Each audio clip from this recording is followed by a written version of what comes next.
Estamos no Setembro Amarelo e precisamos sim reforçar a campanha de valorização à vida. Existem transtornos mentais que podem sim comprometer a nossa capacidade física e impactar na nossa vida e também na vida de muitas pessoas ao nosso redor. E é muito importante a gente falar sobre esse tema do Setembro Amarelo e que permite que as pessoas conheçam não só os sintomas, mas também os tratamentos. É um problema de saúde. E assim como todo problema de saúde, precisa de auxílio profissional. E muitas pessoas acreditam que isso está associado somente ao transtorno mental da depressão.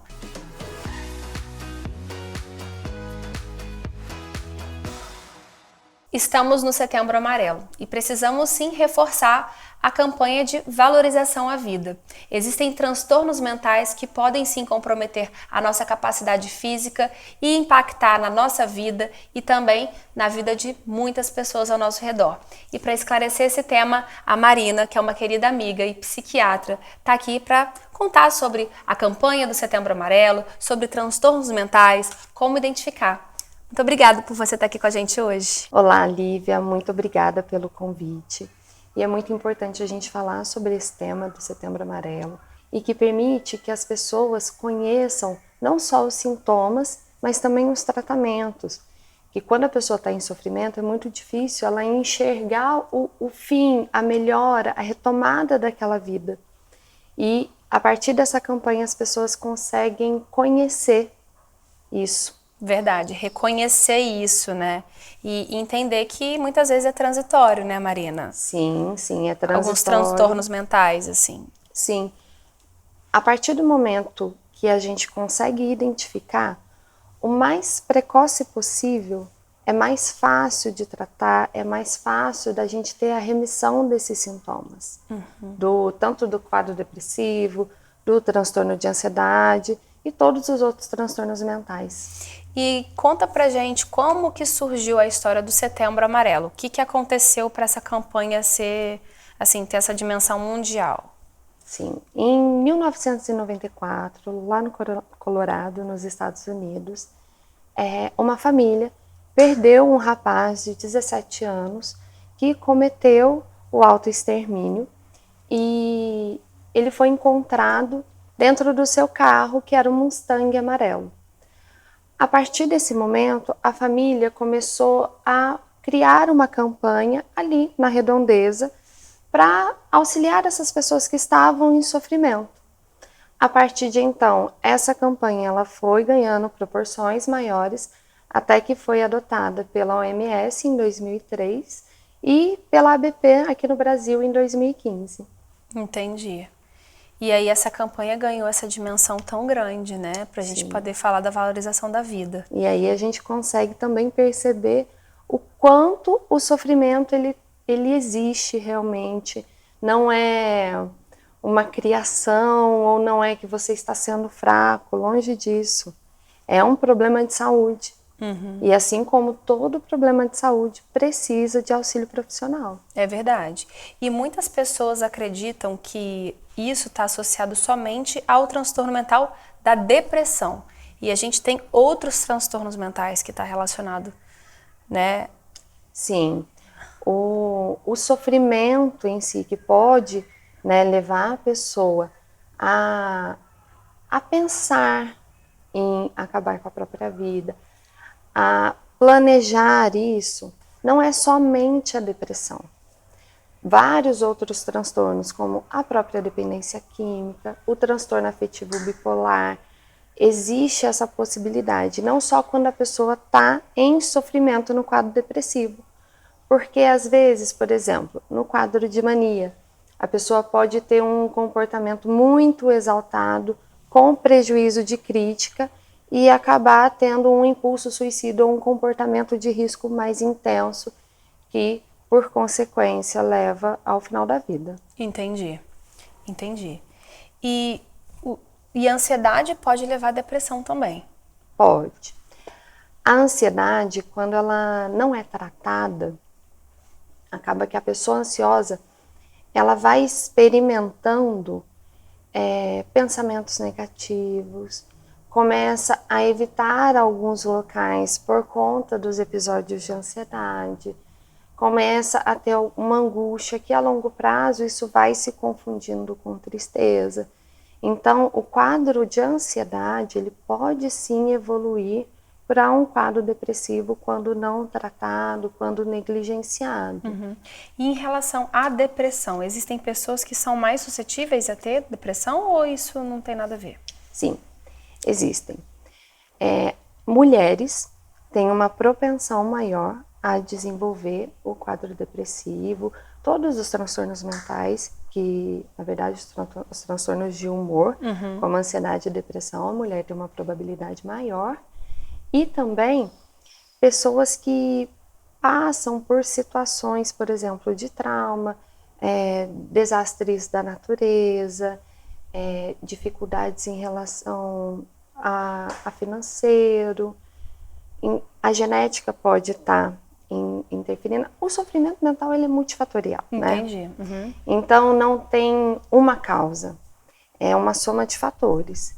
Então a gente precisa desse olhar atento. Então eu preciso chamar aqui você que está assistindo a gente para se inscrever no canal, ativar o sininho, porque toda terça tem um vídeo novo para você. E uma outra coisa, Marina, a gente tem um quadro, né, que é uma linha tênue ali, eu na minha prática vejo isso com baby blues e depressão pós-parto. Entre o que é tristeza e o que é depressão. Quando que vira essa chave, né, na população em geral? Na puérpera a gente pode falar depois, mas na população em geral. O que diferencia a tristeza do quadro depressivo é o quanto essa tristeza está interferindo na sua funcionalidade. O que essa tristeza está trazendo de prejuízo para você? A partir do momento que a pessoa começa a evitar momentos de lazer com a família, começa a não ver mais sentido no seu trabalho que antes lhe trazia prazer, começa a ter sintomas físicos que algumas pessoas podem somatizar. Mas é importante também a gente falar que nem todo mundo passa pelo isolamento social. Aquelas pessoas que às vezes trabalham, estão ali do nosso lado, sorrindo, às vezes estão em sofrimento e a gente não consegue perceber. Por isso que é tão importante a gente falar abertamente do sofrimento mental. Porque dessa forma a gente consegue identificar as pequenas mudanças no comportamento e buscar ajuda o mais rápido possível. Entendi, verdade. E aí, só para contextualizar, né, que eu tava falando das puérperas ali, e do baby blues e da depressão pós-parto, é que a gente tem um marco, né, Marina, de 15 dias ali, que é por conta da queda hormonal no pós-parto. Saiu vários hormônios ali, a placenta saiu, caiu drasticamente, e a gente tem se estendendo essa tristeza, essa labilidade de humor mais do que 15 dias. Então, passou, a gente já tem que ficar atento com essa mulher. Ficar atento, exatamente. Porque a própria mulher, ela já se cobra muito nesse período, né? Que tem que cuidar do filho, que aí já tá lá na frente, 4 meses depois, quando vai voltar ao trabalho. Então, o externo também interfere muito, a rede de apoio é determinante. E essa mulher conseguir entender até onde vai seu braço. Até onde ela consegue realmente agir, onde ela pode aceitar uma ajuda. Porque se o sofrimento, se a sensação de sobrecarga estender além de 15 dias, a gente tem que ficar atento. Essa tristeza, se ela for aumentando, pode ser sim uma depressão pós-parto. É verdade, a gente precisa falar sobre isso, né, para as famílias e também para os profissionais de saúde que acompanham essa mulher, né? Sim. Nós, como ginecologista, obstetra, pediatra, né? Sim, porque sim. É uma janela de oportunidade para pegar ali alguma coisa que não tá legal. Sim, e assim, até saindo um pouco das puérperas, hoje em dia, a minha rotina de consultório, eu pego muitos pacientes que passaram por todos os profissionais. E não só por não terem uma orientação, mas principalmente por não aceitarem ir ao psiquiatra. Às vezes os colegas referenciam, falam, olha, essa enxaqueca não é nada neurológico, ou essa dor na barriga não é nada gástrico, você precisa procurar um psiquiatra. Às vezes a pessoa se ofende, e não é um cuidado em saúde. É verdade. É uma promoção da vida, e somente quando a gente está bem a gente consegue promover a felicidade, promover o bem-estar dos que estão ao nosso entorno. É verdade. Tanto, né, se você trabalha se você é médico, trabalha com paciente, como sua família. Sim, Tudo, sim, né? Tudo. A gente só consegue dar uma coisa que a gente tem. Se a gente não estiver bem, a gente não vai conseguir dar para o outro o nosso melhor. É verdade, é verdade. E quais são os comportamentos, assim, da pessoa em depressão? Você já falou alguns. E tem estágio, assim, que você pode observar que tem alguma coisa piorando? Sim, ninguém é um livro, né? Que Sim. tem uma regra, mas... A própria depressão, ela não tem um caminho certo, Vai acontecer uma isso, vai sequência acontecer de aquilo? sintomas. Cada um reage de uma forma. Existe a depressão que tira a pessoa da convivência social, existe a depressão que está associada a sintomas ansiosos. Mas o que a gente precisa perceber, principalmente? Aquela pessoa que começa a não ver sentido no que está sendo feito por ela, começa a ter uma sensação de não pertencimento, começa a não se enxergar como valoroso para aquela família ou para os amigos e perde o gosto pelas coisas que gosta. Às vezes, umas pessoas que estão em sofrimento, no momento de maior estresse, soltam frases como: ai, eu não aguento mais essa vida, ou ai, eu queria sumir. Então, todo mundo que fala isso está em depressão e vai cometer o suicídio? Não. Mas é algo que a gente precisa ficar alerta e também acolher essa pessoa e tentar orientá-la aí pelo caminho O que está do acontecendo, tratamento. né? Assim, a gente sabe que a pandemia deixou muitas pessoas em isolamento e contribuiu para um crescimento de transtorno mental. Você concorda com isso? Sem dúvida. E você acha que já deu tempo dessas pessoas procurarem atendimento ou você acha que não? Não. O que acontece? A pandemia aumentou significativamente o número de transtornos mentais em todo o mundo. Hoje, o Brasil é a população mais ansiosa do mundo. Só que nós temos uma cultura de eu consigo um pouco mais, isso aqui é frescura. E nem todo mundo até começa o quadro depressivo ou o quadro ansioso já num estado de limite, de estafa. Isso vai oscilando. Então, o que acontece? A pessoa está bem, quando vê, ela fica um pouco mais deprimida, aí começa a ter os pensamentos ruins, passa um dia, consegue criar alguma estratégia e melhora. E aí aquilo lá já não tem mais o mesmo valor. Ela só vai lembrar daquilo, daquela sensação ruim, da tristeza, da angústia, do pensamento, quando ela tiver de novo. E aí ela vai vivendo essa oscilação, a frequência dessa oscilação vai ficando cada vez menor, até que o quadro realmente se agrava. E aí você perdeu a oportunidade desse tratamento precoce que a gente estava falando que é tão importante, né? Sim. E você acha que a família é papel-chave para perceber essa questão de sinais e sintomas? Ou você acha que tem outras pessoas que também podem perceber? Tanto a família quanto os amigos. Eles podem perceber o comportamento daquele amigo que não está mais interessado em estar com o grupo, ou está sempre cansado, porque a depressão e a ansiedade a longo prazo trazem essa sensação de falta de energia, de desgosto pelas atividades, como se nada mais trouxesse prazer mesmo. Entendi. Então a família e os amigos são essenciais nesse período, em perceber o isolamento, a sensação de cansaço, o desinteresse, um aumento da irritabilidade. Nem sempre a pessoa valoriza isso, quem está sentindo. E aí precisa de alguém, um terceiro, sinalizar. Sinalizar. Verdade. E Como que são os tratamentos, assim, a base dos tratamentos de transtornos mentais? Alguns são multidisciplinares, não necessariamente só a medicação. Sim.